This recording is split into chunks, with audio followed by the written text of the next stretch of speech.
You got dumped and you wisely went into no contact after getting dumped, but now you realize that your ex is in a new relationship and you feel like there's no chance of them ever coming back. But is that really true? Is a rebound relationship, if that's what this is, does that mean they will never circle back around to you? In this video, I'm going to share the 7 signs that your ex's supposedly happy relationship is actually miserable and won't stand the test of time. So let's talk about it. Sign number 1, social media overcompensation. Are they constantly posting about their happiness and how great this new relationship is and how it's better than sliced bread and better than anything that's ever come before? Are there lengthy captions defending their relationship and talking about how amazing it is? Are there photos that look staged or frankly too good to be true? And do you feel an underlying sense that they need to prove that they're better than ever rather than just actually being better than ever? Sign number 2, the relationship timeline. Are they moving too quickly? Maybe they're jumping into being exclusive way too fast, using labels like boyfriend and girlfriend or whatever their gender roles happen to be. They're doing that way too quickly compared to a normal relationship timeline. And ultimately what they're doing here is they're putting a band-aid or a mask over the pain that they're feeling over the loss of their relationship with you. They don't want to feel the grief. They don't want to mourn the loss. So they're just jumping into this new relationship, and rebounds often take place within a few weeks of a breakup. They're doing that just so they don't have to feel any of that stuff. And they're out there doing the same things they used to do with you. And it sort of enables them to just pretend like everything is normal status quo when it really isn't. And that pain is getting suppressed, but it doesn't actually make it go away. And it will come out eventually. And then your ex will realize that this new person isn't you. And ultimately, if they're moving these milestones along way too fast, that's usually driven out of fear and insecurity. And they feel like they have to kind of rush to the finish line. Otherwise, the mask will come off and everybody will see what's actually going on below the surface. Sign number 3, the friend circle changes. Are they losing close friends? Have some people jumped ship? Have family members stopped talking to them in the wake not only of the breakup, but of the start of this new relationship? Are they rarely seen with the people they used to hang out with all the time? And do your mutual friends feel uncomfortable talking about them? Or if they do, it's kind of negative, critical talk. Are they kind of self-isolating as a couple and basically kind of starting this whole new life where they don't have to deal with any of the baggage that comes from the breakup with you? Sign number 4, the public face versus the private face. Is their behavior different when they're alone versus in public? Now, if you're in no contact, you may not be seeing them one-on-one, but you may be stalking their social media occasionally or hearing things from mutual family and friends. Is there tension visible between the two of them in those private moments? Does the affection seem a little bit forced or like they're not really actually into it? Have others witnessed arguments between them?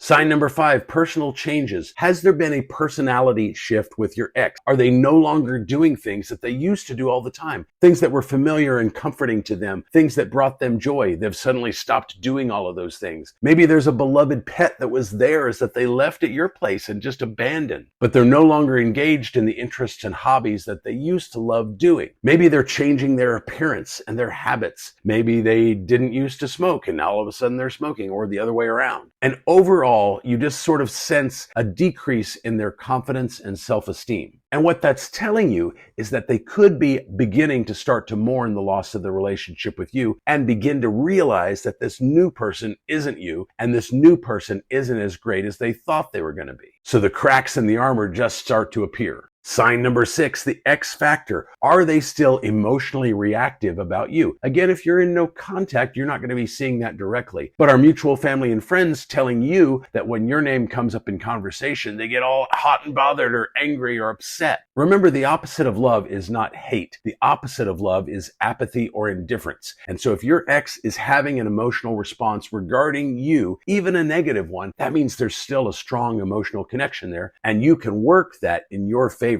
to bring them back to you. Are they going out of their way to try and prove that they're happier without you? Maybe they're making comparisons between you and the new person. And ultimately, are they doing things to use their new relationship to get your attention, like trying to make you jealous, for example? And if that is what's going on, make sure you do not give it to them. You want to come across completely neutral and unreactive to anything that they're doing, no matter what you're actually feeling on the inside. You want to seem calm, cool, collected, strong, and confident. And that is exactly what you want to convey to the rest of the world. And the good news is the more you do that, the more you'll actually be that way. It's sort of like fake it till you make it. And sign number 7, lifestyle red flags. Are you seeing an increase in unhealthy habits? I mentioned smoking earlier, so not only could they be doing that, but maybe they've started using recreational drugs or started using them again. Maybe they're drinking more heavily than they used to. Anything like that is a huge red flag and a sign that this new relationship isn't really fulfilling them and making them happy. Are you getting a lot of complaints either about the new person or about your ex in general from mutual family and friends? And are you seeing outward signs of stress and unhappiness, either again in their social media posts if you're not communicating with them directly or through mutual family and friends? These signs are going to be kind of easy to spot because you're going to pick up on a tone and an underlying feeling behind a lot of their messages that they're posting on social media or memes that they're posting. Are they angry? Are they irritated? Are they frustrated? That's going to come across fairly easily if that's what they're feeling underneath. Ultimately, you need to be focused on your own happiness and your own growth and your own journey without your ex. Exes do come back about 55% of the time, but that means 45% of the time they don't. So there's no guarantee here that they will come back. So you can't sit around and wait on them. You've got to move on with your life. You've got to start living your best life. And whether or not they come back shouldn't factor into that. If they do come back, great. But don't sit around and wait on them. Get out there and get on with your life. Remember, I do offer one-on-one coaching. That can be a phone call, a Zoom session, or you can simply email me your problem and I'll record a custom video just like this one and send it back to you within a couple of weekdays. If you want more info on that, the link is down in the description or on this card right up here. But let me know your story in the comments about what's going on with you and your relationship. But for now, I'll see you in the next video.